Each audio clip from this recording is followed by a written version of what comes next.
never does anything but cry and hold the baby, and a sad interview ensues. The newspaper reading turnkey has told him all. He don't think it will be transportation for life, because there's time to prove the good character yet, and that is sure to serve him. He wonders what he did it for. 'He never did it!' cries Kit's mother. 'Well,' says the turnkey, 'I won't contradict you. It's all one now whether he did it or not.' Kit's mother can reach his hand through the bars, and she clasps it. God and those to whom he has given such tenderness only know in how much agony. Kit bids her keep a good heart, and, under pretence of having the children lifted up to kiss him, prays Barbara's mother in a whisper to take her home. 'Some friend will rise up for us, mother,' cried Kit, 'I am sure. If not now, before long. My innocence will come out, mother, and I shall be brought back again.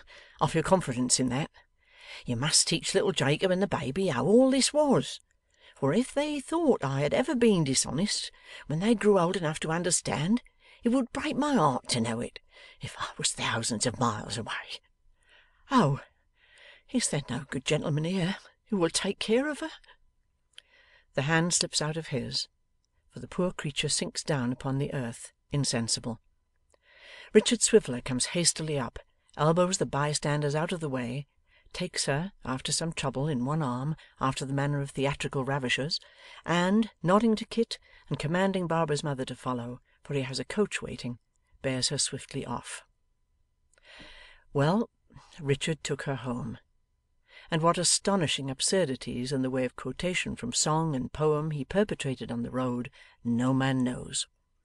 He took her home, and stayed till she was recovered, and having no money to pay the coach, went back in state to Bevis Marks, bidding the driver, for it was Saturday night, wait at the door while he went in for change. 'Mr Richard, sir,' said Brass cheerfully. 'Good evening.'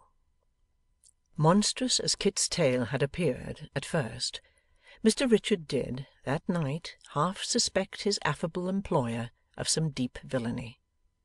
Perhaps it was but the misery he had just witnessed, which gave his careless nature this impulse; but, be that as it may, it was very strong upon him, and he said in as few words as possible what he wanted. 'Money?' cried Brass, taking out his purse. 'Ha ha ha ha! Ah, to be sure, Mr Richard, to be sure, sir. All men must live. You haven't change for a £5 note, have you, sir?' 'No,' returned Dick shortly. 'Oh!' said Brass. 'Here's the very sum. That saves trouble. You're very welcome, I'm sure, Mr Richard, sir.' Dick, who had by this time reached the door, turned round. 'You needn't,' said Brass, 'trouble yourself to come back any more, sir.' 'Eh?' 'You see, Mr Richard,' said Brass, thrusting his hands in his pockets and rocking himself to and fro on his stool, 'the fact is that a man of your abilities is lost, sir, quite lost in our dry and mouldy line. It's terrible drudgery. Shocking. I should say now that the stage, or the army, Mr Richard, or something very superior in the licensed victualling way, was the kind of thing that would call out the genius of such a man as you. I hope you'll look in to see us now and then. Sally, sir, will be delighted, I'm sure. She's extremely sorry to lose you, Mr Richard, but a sense of her duty to society reconciles her. An amazing creature that, sir.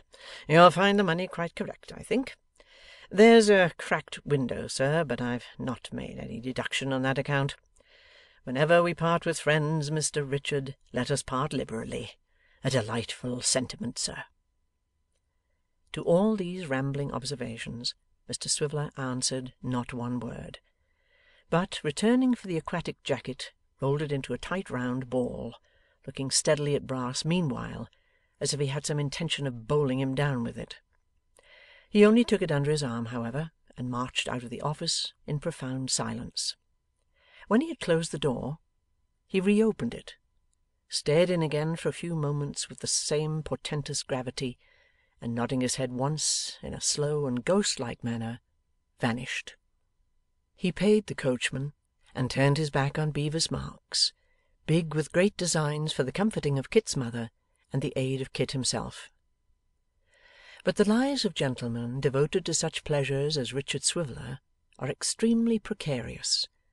The spiritual excitement of the last fortnight, working upon a system affected in no slight degree by the spirituous excitement of some years, proved a little too much for him. That very night, Mr Richard was seized with an alarming illness, and in 24 hours was stricken with a raging fever. Chapter 63.